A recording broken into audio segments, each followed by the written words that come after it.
I was gonna write for a Ghetto Boy song, but then I didn't. This is awkward. Fuck, I just always make it awkward. It's weird. See if I have any one-liners. No, I'm fresh out. Shit. So, you guys having fun? Woo! You guys ready for your headliner? Woo! He's the headliner. Woo! Yeah. You didn't see his name up front when you came in? Right there. The man's name is John Tillman. Give him a big round of applause. Yay! Woo!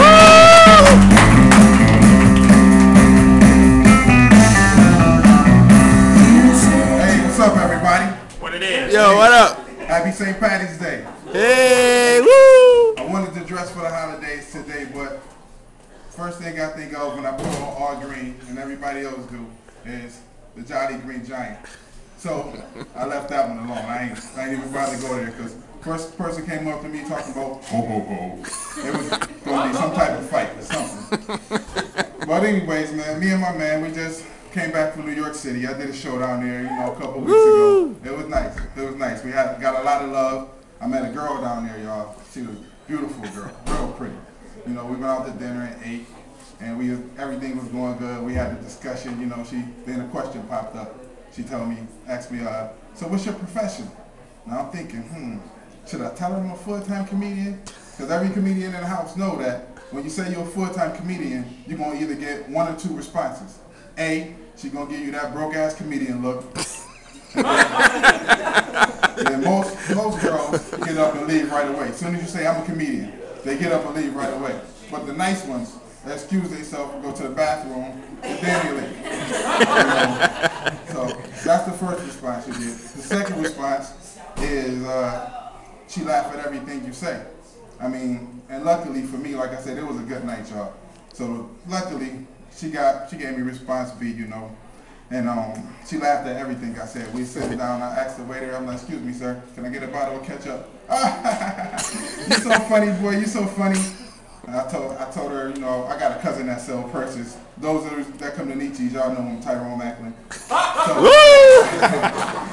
told her, I said, hey, I got a cousin that sells purses. That's a nice purse, I should hook y'all up, y'all should talk or something. And she cracked up laughing. She laughed for like 5 minutes off of that one. I'm like, wow. So right then, I knew something was wrong with her. I knew something was wrong up here, And I should have left, but I didn't, Like I said, she was real pretty, so I stayed around, After dinner, she's like, you want to come to my apartment? I'm like, yeah, let's go. Then she said, I live in the ghetto. I'm thinking, so what? I'm from the east side of Buffalo. You know what? Can't get more ghetto than that. So she's like, yeah, I'm telling you it's ghetto. I'm like, all right, no problem. Man, we went to Brooklyn. Oh my God. Listen, I seen things I ain't never seen before there, man. I was walking past an alley. I seen, I don't even know what to call it. I want to say I seen people making their pet roaches fight. I'm thinking like, how in the hell? I don't know what I was more shocked by. Either the fact that they had made roaches fight or they had roaches for pets. I didn't know which one to, be amazed at. So after that, I witnessed a robbery, I seen a guy get robbed. He actually got robbed twice in like 5 minutes. He got robbed one time, so they took all his money from him. Then the second time, and I did not know this could happen, but in Brooklyn, I guess it's possible. The second time the guy got robbed, they took his name. And not ID theft. The guy they said, give me your money. He said, I don't have any money. The guy down the street just took my money. I feel sorry for him. I'm like, oh man, he about to die. Then, after the guy down the street, he said, the guy down the street took my money. So I'm like, oh man. So then they's like, well, what's your name? He's like, Paul. He's like, okay, I'm taking that. My name is Paul. Do you know this fool argued with the robber about his name and got shot for his name? Right then, I took my card, my pen out of my pocket. I started writing, our name is John. Right on the down paper. Like anybody robbed, because I know I had no money. So anybody robbed me, I'm just giving them my name. Here, you can have it. So I guess that's that in Brooklyn. But so we get to her apartment. She lives in something like a skyscraper. It was tall as hell. Everybody might call them projects. I'm just gonna say skyscraper. We went up there. She was the apartment was little as hell. I mean, we went in, you know, I'm tall, pretty tall, so my head already scraping the ceiling. You know, I sat down on the couch. It was so small I can flush the toilet from the couch with my feet. That's how little the apartment was. You know, we put on a scary movie. You know, I'm trying to get all cozy. I tried to put my arm around her like this, broke the bathroom window with my elbow. It was crazy. So things are starting to look down, things are starting to look grim, you know.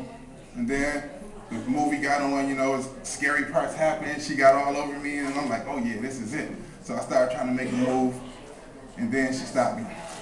And she said, if you want it, you can have it, but you got to take it if you want it. So I'm like, okay, cool. She like, about this tall, y'all, 5'5", 130 pounds. I'm like, oh yeah, this ain't nothing. So I started trying to play wrestle with her. Man, she gave me some type of shoulder toss. I hit the floor so hard, I lost my breath. Then I got up, so I'm like, okay, she want to play rough. All right. So I jumped in, man. I put my best Chris Brown and Ike Turner forward. I jumped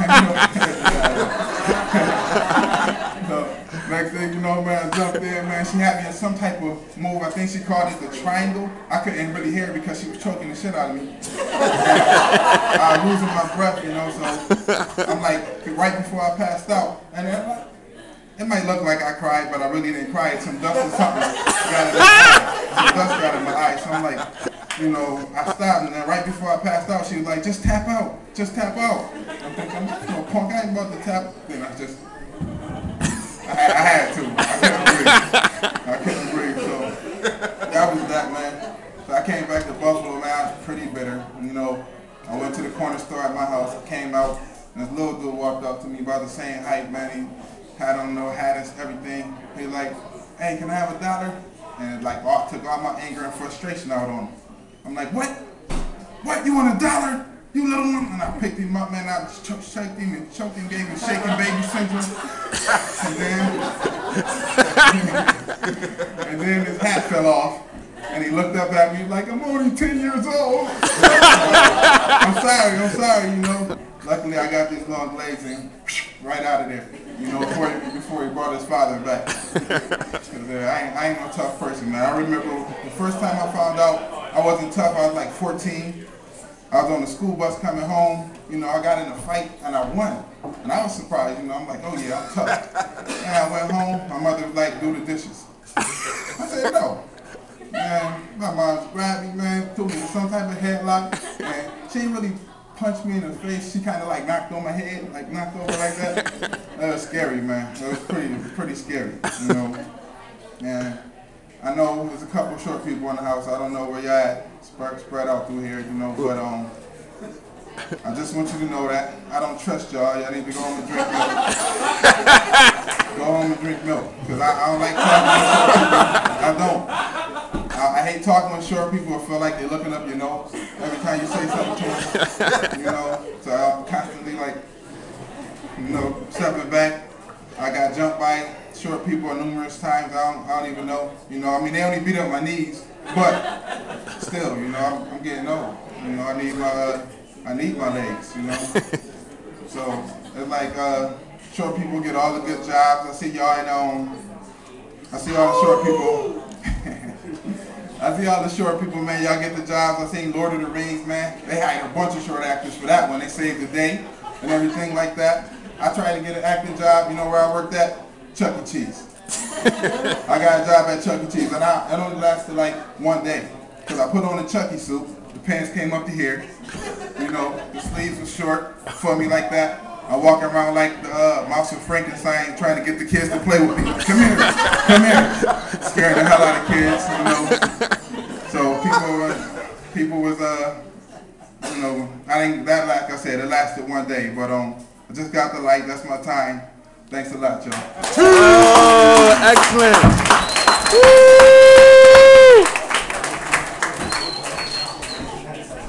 Keep it going for John Tillman. He is tall. I'm not gonna lie, I gave him the light because he was making short jokes. You can't trust us, motherfuckers. What? And by the way, Tman, you got some bats in the cave, dude. That's our show tonight. We have the genuflectors up front. You guys have been